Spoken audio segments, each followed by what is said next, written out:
Well, it is another day in NYC. It's Friday, and we are walking to a thing which we are doing soon. First, I have to get on the subway. And today is quite a hot day, actually. There's a dog to the Cool. Where? So anyway, today is a very hot day. I think it's worth mentioning that. Oh look, there's the doggy. Yep. I feel like I need to explain something. So there may be rumours starting or rumours going around that I haven't changed my shirt in 5 days. Well, that is not true. I have. Every single day I've worn a different shirt. They all just happen to be exactly the same colour and style. If you haven't seen the vlog from a few weeks ago where I went and bought 7 blue t-shirts that are exactly the same from Primark, I explained that I needed some additional t-shirts because of the length of time I was going to be away, and I couldn't be bothered buying different ones, so I saw the blue ones, I liked them, so I just picked up 7 blue and off I go. It seems to be working out okay for me. And yeah, I'm away for a long time, so I didn't have enough t-shirts. Okay, so the thing about subway stations in New York is they're directly below the streets. So like, if you can see out here, this is the station, and right up there, above here, is a road. And you only go down, unlike in London, where they're like really deep below the ground, you only go down like a couple of levels from the street level. And the funny thing is, the stations, the trains are like air conditioned, but the stations are really hot. So like you come in from ground level, and it's that probably you just a wall of heat meets you. It's already really hot on the ground, but it's just hotter down here. So luckily the trains are air conditioned. Another thing is because they're right below the streets, they also follow the avenues. So this one is following down 6th Avenue basically. So this line just goes straight down underneath, basically right down. So, and there's like, it's funny because in London and in Glasgow, it's just one track will go to all these stations and each train will stop at the station, and it's not like an actual rail network where trains will skip stations or you skip between, but the subway here is like that. Like if you look out here, there's like a bunch of tracks along here, and instead of like having the lines like in London you would have like the Piccadilly line, here you have like the Q train or R train for example, and they'll go to specific stations. Some are like express trains that don't go to every station, so they'll wire through the middle of some stations. So it's kind of funny, just differences. That complex of 13 square blocks equates to 16 acres, or 6.5 hectares. Was a city among the city. It had its own zip code. Each tower had, listen to this number, 25,000 people in each tower. There's countries or states don't even have that many. The complex itself had a mall, the 3rd largest mall in America. Served around 125,000 people a day. 80 stores. All the subway lines. There's a city among the city below the ground there that you didn't see. That was all devastated. Within 102 minutes of the 2 buildings coming down, we lost 23 New York City police officers, 37 police officers, and 343 firefighters. The largest loss of first responders in the history of the world today. A little bit over 405 responders lost that day. On the bottom of this memorial wall here are all the names of the 343. From the oldest, which a good friend of mine, Deputy Chief Commissioner, Bill Freeham, 81 years old, who was about to retire that year, to the youngest firefighter. His name was Mike Camerata from Staten Island. He was 21 years old, his first day on the job. They just graduated Proby School that Friday, September 8th. So we lost from 81 to 21-year-olds. The names are very low because they wanted to, because many of the members lost had their kids. So they want to make sure that the kids can come down that low, touch their parents' names. All right. Many times they come here with paper and they scribe like a carbon paper to get their imprint of the names on the face here. What you see here is a timeline of the attacks. From 8:46 in the morning, the response when the first plane hit the building between the 82nd and 92nd floor. Above the impact, we lost almost 1,500 people because there was no way of escape. All the staircases, all the elevators were severed, and many people, some 200, jumped to their lives. Another plane hit the building on the South Tower, even though it was facing north, at 9:03. Between the 77th and 84th floor, nearly 700 people lost their lives on the impact. The buildings came down, devastated all the infrastructure, all the utilities, the gas, the steam mains, fiber optics, water mains, everything you can imagine that powers the city here, the subway lines, was gone. There was nothing that they could use to put out these fires. These fires lasted over 6 months into 2002 because we had 20,000 gallons of jet fuel and some 1,400 vehicles were buried alive. Just think of 1,400 vehicles on fire. I've been to many vehicle fires. To try and put 1,400 vehicles in one pile, why it took many months to put out. You had tons of debris on top of it. 40% of the people have never been identified. We found nearly 22,000 body parts.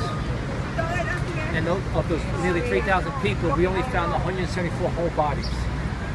The whole body is only at least half a torso.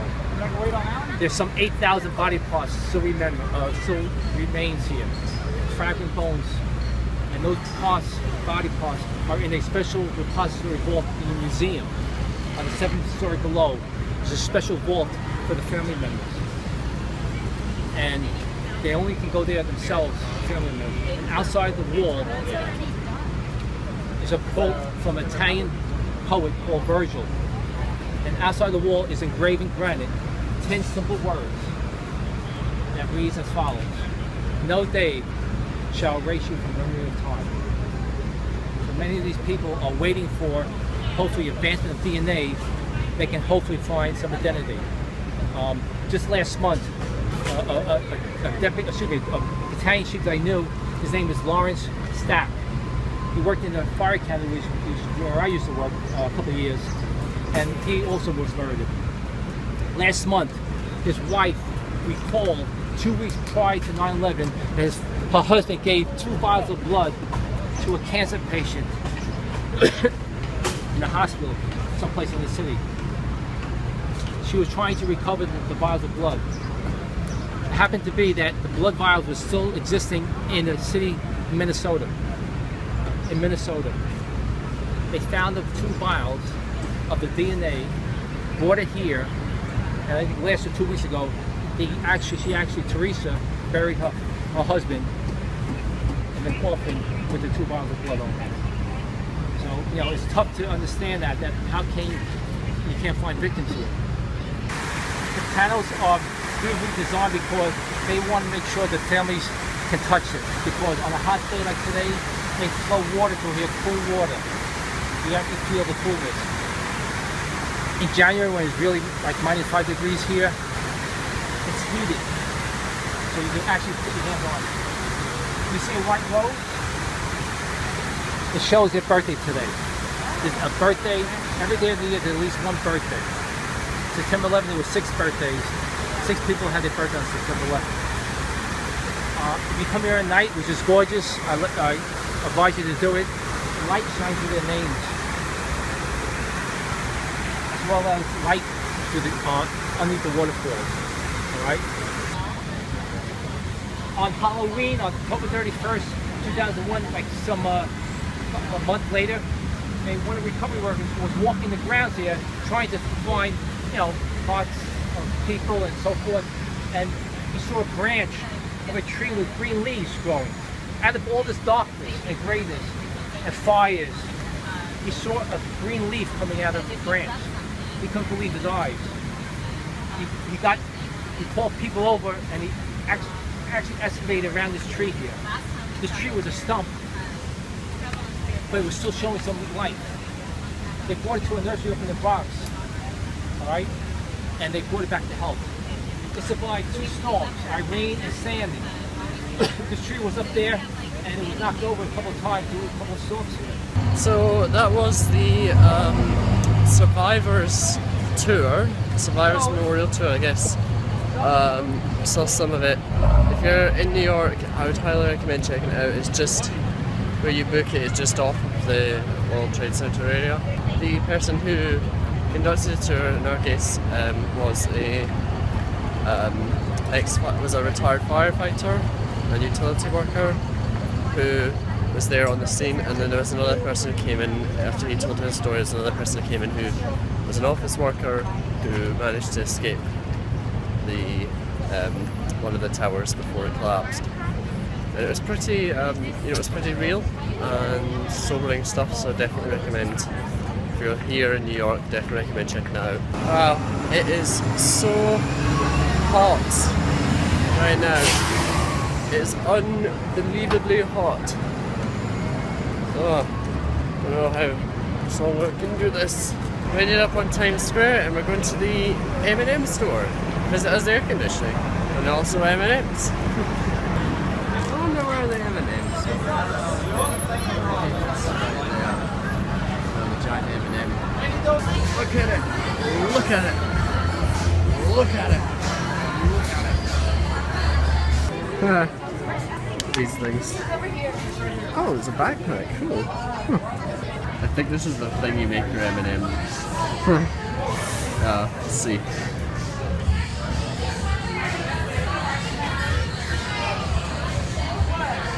Personalize now. Do it.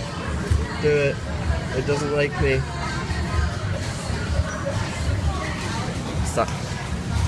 So we've come up to this fancy food court by Central Park, and it's pretty fancy, I say.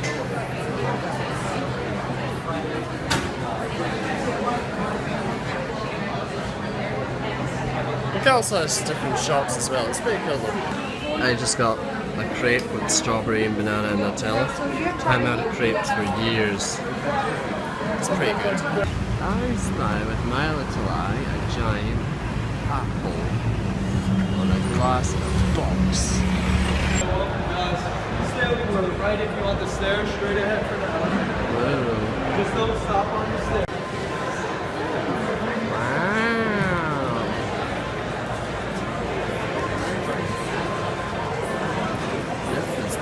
Cool.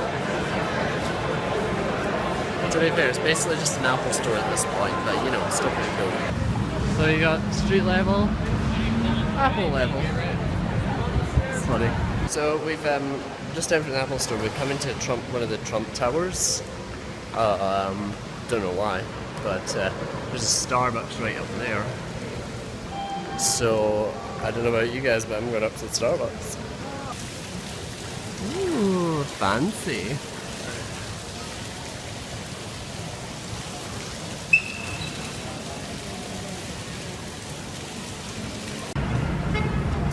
Television thing outside Trump Towers. I wonder what that could be for. I think it's a Microsoft store. Never been in one of these before. I found the Surface Books. I want to get one of these. They're so cool. It's like a laptop, and then you just eject it. Kind of. Not sure how you do it, but you pull it off and it becomes a tablet. So there's a tablet. I just got a pen. And it just stops again. I can dock it while holding a camera. There we go. It's magnetic. There's a really powerful laptop, which is nice. I want one of these so bad. You will be mine one day. One day you will be mine. beautiful piece of technology. It's so like convenient too. Thanks for watching today's vlog. Remember to like, comment, subscribe and share with all your friends and family if you did enjoy it. I have left a link down in the description to where you can book and get more information about the Survivors tour that you saw earlier. That was just a snapshot of it, and there was a lot more. It was about an hour and 15 minutes, but obviously I couldn't put an hour and 15 minutes in a vlog. And also I ran out of storage space, like as far into it as you got. So, but it was a lot of after I did run out of storage. There was a lot of really good bits that I wish I could have included. But it does really kind of hit home about, you know, you get to see a more personal experience than what you would get on, you know, on TV, or if you were just doing the regular museum tour, which you saw we did earlier. And everyone that facilitates these tours is a person who is involved in who was involved on the day. Like I said, the person who did our tour was a firefighter who was there on the day, and there was also another person who unfortunately didn't get to see, who, like I said, was an office worker and managed to escape just before the one of the towers collapsed. So yeah, definitely if you're in NYC, definitely go and do that. Absolutely recommend it. It'll give you a good perspective on it. Anyway, I am going to end the vlog now. It is actually another day, funny enough. I'm going to get ready and I'm going to start a new vlog, and we're going to go places today. So you will see that in tomorrow's vlog, so keep watching for that. Goodbye and adios.